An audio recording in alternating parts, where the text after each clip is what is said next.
जय हिंद फ्रेंड्स, आप सभी का स्वागत है आपके अपने चैनल में। फ्रेंड्स, हम बात करेंगे रेलवे एग्ज़ाम 2024 के बारे में। दोस्तों, आप रेलवे के किसी भी एग्ज़ाम की तैयारी कर रहे हैं, जैसे एएलपी हो, टेक्नीशियन हो, एनटीपीसी हो, ग्रुप डी हो, आरपीएफ हो या फिर जेई हो, इनमें से किसी भी एग्ज़ाम की तैयारी कर रहे हैं तो आप बिल्कुल जीके जीएस की क्लास को रोज़ाना अटेंड कर सकते हैं, जिसमें होंगे टॉपिक वाइज सिलेक्टेड पर्सन। तो बिल्कुल शाम 5 बजे आप इस क्लास को रोज़ाना अटेंड कर सकते हैं। इसके लिए आपको कुछ नहीं करना, बस इस काले कलर की पट्टी को दबा के चैनल को सब्सक्राइब कर लेना है।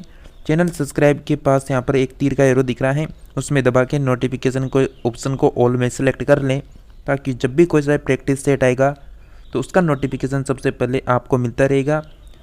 तो चलिए फ्रेंड्स, बिना किसी देरी के हम बात करेंगे फर्स्ट पर्सन से। मैं आपको यहाँ पर हिस्ट्री करवाने वाला हूँ। हिस्ट्री में हम बात करेंगे कौन से टॉपिक के ऊपर, जो उत्तर भारत में जो राजपूत काल था उसके टॉपिक के ऊपर बात करेंगे। तो इसमें सिलेक्टेड पर्सन होने वाले हैं। इस टॉपिक से मात्र 10 से 12 मिनट की क्लास होगी, जिसमें आपके 14% कवर हो जाएंगे। तो बने रहिए एंड तक। फर्स्ट पर्सन है, पूर्व मध्यकालीन भारतीय इतिहास में 750 ईस्वी से 1200 ईस्वी तक का जो समय था वो मुख्यतः माना जाता है। उत्तर भारत के संदर्भ में आपको यहाँ पर आंसर देना है। तो साथियों, आपका करेक्ट आंसर हो जाएगा ऑप्शन नंबर बी, राजपूत काल आपका करेक्ट आंसर आना चाहिए। नेक्स्ट पर्सन की बात करेंगे फ्रेंड्स। 712 ईस्वी में सिंध पर अरबों के आक्रमण के समय वहाँ का शासक कौन था? तो वहाँ का शासक कौन था फ्रेंड्स? तो आपका करेक्ट आंसर आ जाना चाहिए ऑप्शन नंबर बी, दाहिर करेक्ट आंसर हो जाएगा। नेक्स्ट पर्सन है कि सर्वप्रथम भारत में जजिया कर लगाने का श्रेय सिंध के विजेता मोहम्मद बिन कासिम को दिया जाता है। उसने किस वर्ग को इस कर से पूर्णतः मुक्त रखा था? सर्वप्रथम भारत में जो जजिया कर लगाने का श्रेय जो है वो सिंध का विजेता था मोहम्मद बिन कासिम, उसको दिया जाता है। तो उसने किस वर्ग को इस कर से मुक्त रखा था? बिल्कुल आप सभी का करेक्ट आंसर हो जाएगा ब्राह्मणों को। सी ऑप्शन को ध्यान रखें। नेक्स्ट पर्सन है फ्रेंड्स आपका, किस ग्रंथ के उल्लेख के आधार पर यह माना जाता है कि मलेच्छों के अत्याचार से त्रस्त होकर महर्षि वशिष्ठ ने अत्याचारियों के विनाश हेतु आबू पर्वत पर एक यज्ञ किया एवं यज्ञ के अग्निकुंड से 4 राजपूत कुलों का परमार, चालुक्य या फिर सोलंकी, प्रतिहार एवं चौहान का जन्म हुआ? तो किस ग्रंथ के उल्लेख के आधार पर यह माना जाता है? तो सर जो बिल्कुल फ्रेंड्स ये माना जाता है पृथ्वीराज रासो जो ग्रंथ हैं उसके अनुसार माना जाता है कि अग्निकुंड से 4 राजपूत कुलों का जन्म हुआ, यानी उदय हुए यहाँ पर। नेक्स्ट बात करें, यानी दिल्ली का या फिर उसे दिल्ली भी कह सकते हैं, ये प्राचीन नाम है। तो नगर की स्थापना किसने की थी? तो दिल्ली नगर की स्थापना की थी फ्रेंड्स तोमरों ने। बी ऑप्शन को आप ध्यान रखें। नेक्स्ट है, उस शासक का नाम क्या है जिसने विजय स्तंभ का निर्माण करवाया था? तो उस शासक का नाम आपको बताना है जिसने विजय स्तंभ का निर्माण करवाया। करेक्ट आंसर हो जाएगा महाराणा कुंभा, करेक्ट आंसर होगा। नेक्स्ट है, निम्नलिखित में से भारत पर पहली बार आक्रमण करने वाला कौन था? तो फ्रेंड्स, भारत पर पहली बार आक्रमण करने वाला था अरब। सी ऑप्शन आपका करेक्ट आंसर हो जाएगा। नेक्स्ट है कि पृथ्वीराज रासो निम्नलिखित में से किसने लिखा था? तो पृथ्वी जो राज रासो हैं ये लिखा गया था चंद्रभद्राय के द्वारा। सी ऑप्शन करेक्ट आंसर हो जाएगा। नेक्स्ट है, पूर्व मध्यकालीन भारत के शासक यानी राजवंशों के साथ उनकी राजधानियों का मेल बैठाइए। सूची फर्स्ट को सूची सेकंड से आपको सम्मिलित करना होगा।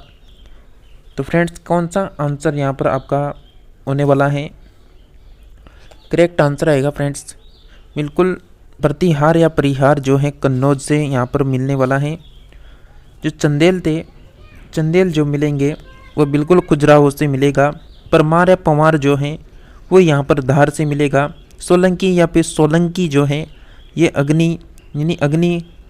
अग्निहलवाड़ा से मिलेगा। तो ये जो फर्स्ट ऑप्शन दे रखा है आपके यहाँ पर, ये यहाँ पर करेक्ट आंसर हो जाएगा। तो आप इनको मिला के देख लेना। नेक्स्ट बात करें, वर्ष 1100 ईस्वी में निर्मित मंदिर जो भुवनेश्वर के अन्य मंदिरों पर प्रधानता रखता है कौन सा है? तो फ्रेंड्स कौन सा आंसर आएगा आपका बताइए। बिल्कुल आपका करेक्ट आंसर हो जाएगा साथियों त्रिभुवनेश्वर लिंगराज करेक्ट आंसर हो जाएगा, सी ऑप्शन। नेक्स्ट है, दिलवाड़ा मंदिर कहाँ पर स्थित है? दिलवाड़ा मंदिर कहाँ पर स्थित है? बिल्कुल फ्रेंड्स यहाँ पर आबू पर्वत सिरोही राजस्थान में स्थित है, सी यानी डी ऑप्शन आपको ध्यान रखना है। नेक्स्ट है कि खजुराहो स्थित मंदिरों का निर्माण किसने किया था? तो खजुराहो में स्थित जो मंदिरों का निर्माण है वो किसने किया था? बिल्कुल आप सभी का करेक्ट आंसर हो जाएगा फ्रेंड्स यहाँ पर चंदेल राजपूतों ने किया था। आपका आंसर डी ऑप्शन हो जाएगा। नेक्स्ट पर्सन की ओर बढ़ते हैं कि विजय स्तंभ कहाँ स्थित है? तो फ्रेंड्स जो विजय स्तंभ है वो कहाँ पर स्थित है? बिल्कुल आप सभी फ्रेंड्स का करेक्ट आंसर हो जाएगा चित्तौड़गढ़ राजस्थान में स्थित है। नेक्स्ट बात करें, लिंगराज मंदिर की नींव डाली थी, तो लिंगराज जो मंदिर है उसकी नींव किसने डाली थी फ्रेंड्स बताइए? ययाति केसरी ने डाली थी, ए ऑप्शन को आपको ध्यान रखना है। जैसा कि फ्रेंड्स आप रेलवे में किसी भी एग्जाम की तैयारी कर रहे हैं तो आप बिल्कुल लगातार जीके, जीएस और करंट अफेयर्स के पार्ट को लगातार कवर कर सकते हैं, क्योंकि इस चैनल में आपको जीके की संपूर्ण क्लासें मिल जाएगी आरआरबी की होल एग्जाम के लिए। नेक्स्ट बात करें, सोमनाथ के मंदिर पर 1025 ईस्वी में मोहम्मद गजनवी के आक्रमण के समय गुजरात का शासक कौन था? सोमनाथ मंदिर पर 1025 ईस्वी में जब मोहम्मद गजनवी ने आक्रमण किया था उस समय गुजरात का शासक था भीमदेव प्रथम, ए ऑप्शन आपको ध्यान रखना है फ्रेंड्स। देखिए साथियों, आप सभी ने अभी तक क्लास को अगर लाइक नहीं कर रखा है तो जल्दी से क्लास को लाइक कर दें, और इसके पास में सब्सक्राइब का बटन दिख रहा है तो सब्सक्राइब दबा दें और ऑल के ऑप्शन को सेलेक्ट कर लें, ताकि जब भी कोई सा भी क्लास आए तो उसका नोटिफिकेशन आपको सबसे पहले मिले। और आप सभी जल्दी से जल्दी आपके जो भी फ्रेंड्स हैं उनको भी शेयर करें इस क्लास को, ताकि वो भी अटेंड कर सके। नेक्स्ट पर्सन है, हिंदू विधि पर एक पुस्तक जो मिताक्षरा है वो किसने लिखी है? हिंदू विधि पर एक जो पुस्तक है मिताक्षरा, ये किसने लिखी है? ये लिखी है विज्ञानेश्वर ने, सी ऑप्शन आपको ध्यान रखना है। किसी भी प्रश्न में अगर आपको डाउट लगता है तो आप सभी कमेंट करके पूछ सकते हैं। ब्लैक पगोड़ा क्या है? तो ब्लैक जो पगोड़ा है ये क्या है फ्रेंड्स? बिल्कुल कोणार्क में स्थित है ब्लैक पगोड़ा। नेक्स्ट है कि सूची पृष्ठ को सूची सेकंड से सम्मिलित करना है। एक तरफ राजवंश है, दूसरी तरफ उसकी राजधानी दे रखी है। तो फ्रेंड्स यहाँ पर जो चौहान या फिर इन्हें कहते हैं चाहमान, तो ये किससे जाकर मिलेंगे? ये मिलेंगे अजमेर से। ये अजमेर के हैं। गढ़वाल या फिर राठौर जो हैं ये कहाँ पर मिलेंगे? ये कन्नौज से मिल जाएंगे।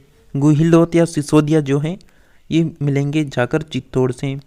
कुलचुरी या फिर ए है जो दे रखा है यहाँ पर डी ऑप्शन, मतलब आपका जो ए ऑप्शन होगा यहाँ पर करेक्ट आंसर हो जाएगा। ए 1 से मिलेगा, बी 2 से मिलेगा, सी 3 से, डी 4 से। तो ए ऑप्शन आपको ध्यान रखना है, बाकी आप सम्मिलित कर लेना आगे। नेक्स्ट प्रश्न है कि राजस्थान के इतिहास का प्रणेता किसे कहा जाता है? तो बिल्कुल फ्रेंड्स जो राजस्थान के इतिहास का प्रणेता है वो कर्नल टोड को कहा जाता है, ए ऑप्शन ध्यान रखें। नेक्स्ट है, सूची पृष्ठ को सूची सेकंड से सम्मिलित कीजिए। तो बिल्कुल आपका करेक्ट आंसर हो जाएगा चौहान दिल्ली अजमेर से मिल जाएगा। प्रतिहार जो है कन्नौज से, परमार जो है मालवा से, और चोलुक्य या सोलंकी जो है घाट यानी काठियावाड़ से मिल जाएंगे। नेक्स्ट बात करें, सूची फर्स्ट को सूची सेकंड से वापस सम्मिलित करना है। एक तरफ राजवंश है, दूसरी तरफ उनका राज्य क्षेत्र दे रखा है, तो क्या आंसर आ सकता है?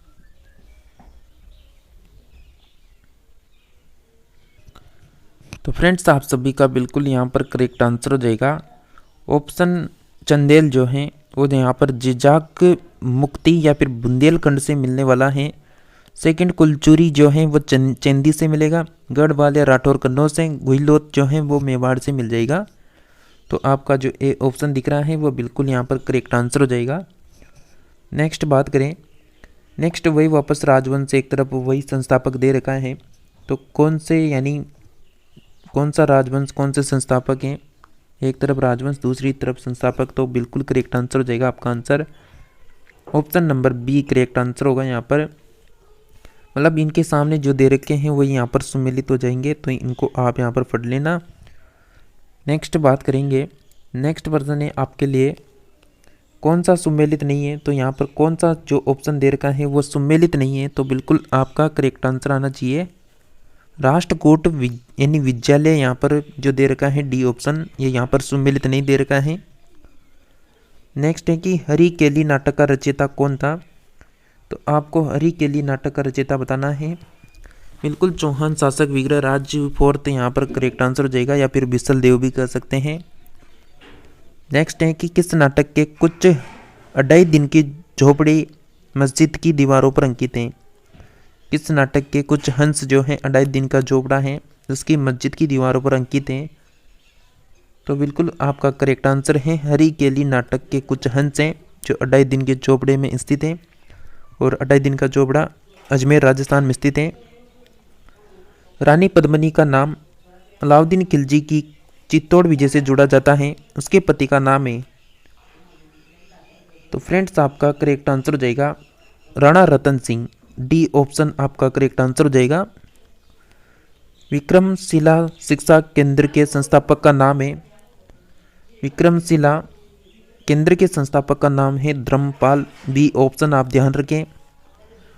नेक्स्ट है निम्नलिखित में से किस मंदिर परिसर में एक बारी बरकम नंदी की मूर्ति है जिसे भारत की विशालतम नंदी मूर्ति माना जाता है। तो बिल्कुल कंदरिया जो महादेव का मंदिर है, ये ऑप्शन आपका करेक्ट आंसर हो जाएगा, तो इसे ध्यान रखें सी ऑप्शन को। साथियों अगर आपको क्लास कैसी लगी तो कमेंट करके जरूर बताना है। नेक्स्ट है कि निम्नलिखित में से किसे एक नए संवत चलाने का यश प्राप्त है। किसे एक नए संवत चलाने का यश प्राप्त है, बिल्कुल लक्ष्मण सेन को, डी ऑप्शन ध्यान रखें। नेक्स्ट है गीत गोविंद के रचनाकार जयदेव किसकी सभा को अलंकृत करते थे। बिल्कुल साथियों लक्ष्मण सेन आपका करेक्ट आंसर हो जाएगा, डी ऑप्शन। नेक्स्ट है किसने सोमपुर महाविहार का निर्माण करवाया था। तो किसने सोमपुर महाविहार का निर्माण करवाया था, बिल्कुल धर्मपाल ने करवाया था, सी ऑप्शन करेक्ट आंसर हो जाएगा। नेक्स्ट है भुवनेश्वर तथा पुरी के मंदिर किस शैली से निर्मित हैं। भुवनेश्वर तथा पुरी के मंदिर किस शैली से निर्मित हैं, बिल्कुल फ्रेंड्स ये है नागर शैली से निर्मित हैं। नेक्स्ट है राजवंश को कन्नौज पर आधिपत्य स्थापित करने में त्रिकोणीय संघर्ष में उलझे हुए वे थे, तो कौन थे बताइए आप। तो फ्रेंड्स आपके सामने यहाँ पर दे रखे हैं, यानी यहाँ पर क्रम दे रखा है और आपको यहाँ पर उनका ऑप्शन देखना है। तो राजवंश जो कन्नौज पर आधिपत्य स्थापित करने में त्रिकोणीय संघर्ष में उलझे हुए थे वे थे, बिल्कुल आपका करेक्ट आंसर हो जाएगा फ्रेंड्स। वे पाल थे और प्रतिहार थे, राष्ट्रकूट थे, तो यहाँ पर आपका ऑप्शन सी करेक्ट आंसर हो जाएगा। नेक्स्ट है भारत में प्रथम आक्रमणकारी था।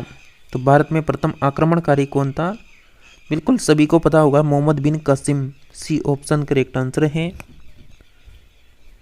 जगन्नाथ मंदिर किस राज्य में स्थित है। तो जगन्नाथ मंदिर कहाँ पर हो जाएगा, उड़ीसा राज्य में, बी ऑप्शन ध्यान रखना है।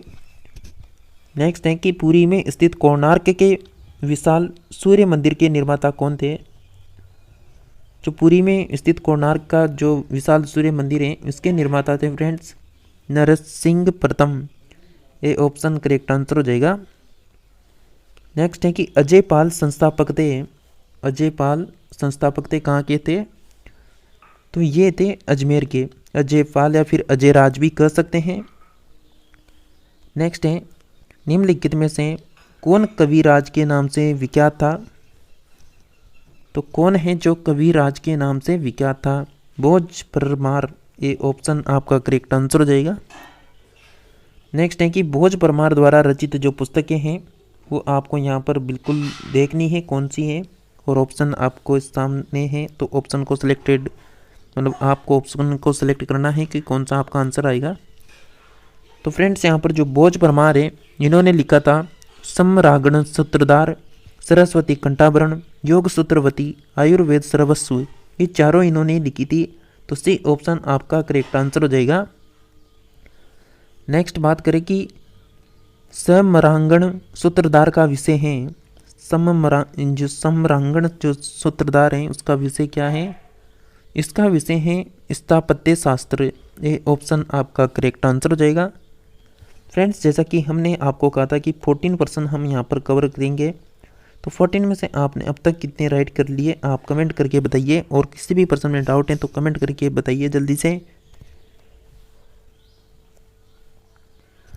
अगर फ्रेंड्स आप लगातार यहाँ पर रेलवे, एनटीपीसी हो, टेक्नीशियन हो, एएलपी हो, ग्रुप डी हो, आरपीएफ हो, जेईओ, इनमें से किसी भी एग्जाम की लगातार जीके जीएस के लिए क्लास अटेंड करना चाहते हैं, करंट अफेयर्स हो या फिर जीके जीएस हो, लगातार क्लास अटेंड कर सकते हैं। इसके लिए आप सभी चैनल को सब्सक्राइब करके रखें और अधिक से अधिक फ्रेंड्स को शेयर करें। इसी के साथ मिलते हैं नेक्स्ट प्रैक्टिस सेट में, और किसी भी प्रकार का डाउट है तो आप कमेंट करके ज़रूर बताएं। मिलते हैं नेक्स्ट क्लास में।